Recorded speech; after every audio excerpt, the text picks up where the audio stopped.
નમસ્કાર મિત્રો, સ્વાગત છે તમારું ખેડૂત માહિતી યુટ્યુબ ચેનલમાં। મિત્રો, આજના વરસાદના સમાચાર વિશે વાત કરતા પહેલા જો તમે અમારી ચેનલમાં નવા છો તો નીચે લાલ કલરનું સબસ્ક્રાઇબ બટન આપેલું છે, તેને દબાવીને બાજુમાં રહેલા ઘંટડી બટનને પણ દબાવી દેજો, જેથી મારા આવનારા તમામ વિડીયોની માહિતી તમને મળતી રહે।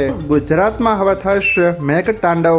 આજથી ભારેથી અતિ ભારે વરસાદની આગાહી। આ જિલ્લામાં પડશે ભારે વરસાદ। છેલ્લા 24 કલાકમાં ગુજરાતના 107 જેટલા તાલુકામાં વરસાદ નોંધાયો છે, જેમાં સૌથી વધુ બનાસકાંઠાના પશ્ચિમમાં 2.5 ઇંચથી વધુ વરસાદ નોંધાયો છે, તો દાંતીવાડામાં 1.5 ઇંચથી વધુ વરસાદ આવ્યો છે।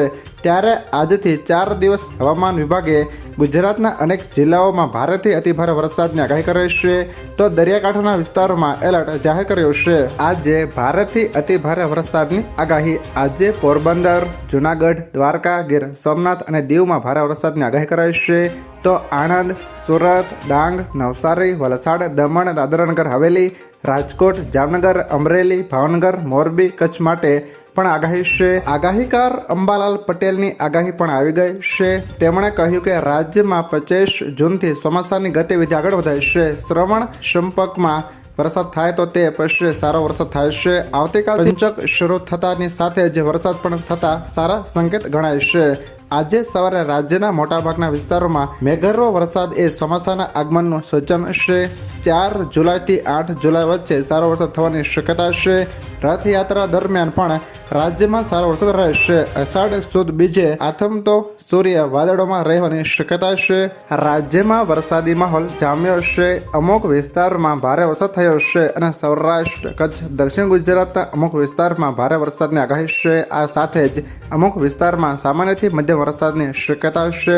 અંબાલાલ પટેલે જણાવ્યું કે આ ઉપરાંત જુલાઈના પહેલા સપ્તાહ અને બીજા સપ્તાહમાં 8 થી 12 જુલાઈના રાજ્યના ભાગોમાં ભારેથી અતિભારે વરસાદ થવાની શક્યતા રહેશે। અંબાલાલ પટેલે વધુમાં જણાવ્યું છે કે અરબ સાગરમાંથી આવતું વહન ઘણી વખત દક્ષિણ ગુજરાત અને સૌરાષ્ટ્રના ભાગોમાં જ આવી શકતું હોય છે, મધ્ય દક્ષિણના ભાગોમાં આવી શકતું હોય છે।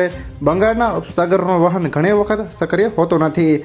બંગાળના ઉપસાગરમાંથી પૂર્વીય ભાગ ઉપરાંત ઉત્તર ભારતમાં કે દેશના મધ્ય ભાગ સુધી આવી શકતું નથી। આવી સ્થિતિના કારણે વરસાદ દક્ષિણ ગુજરાત અને સૌરાષ્ટ્રના ભાગોમાં સીમિત રહેશે, જેના કારણે ગુજરાતના અન્ય ભાગોમાં વરસાદ લાવવા અસમર્થ રહેશે। જો મિત્રો આ વિડીયો તમને પસંદ આવ્યો હોય તો લાઈક કરો, તમારા મિત્રો સાથે શેર કરો, અને જો તમે અમારી ચેનલમાં નવા છો તો ચેનલને પણ સબસ્ક્રાઈબ કરી લેજો, જેથી મારા આવનારા તમામ વિડીયોની માહિતી સૌથી પહેલાં તમને મળતી રહે।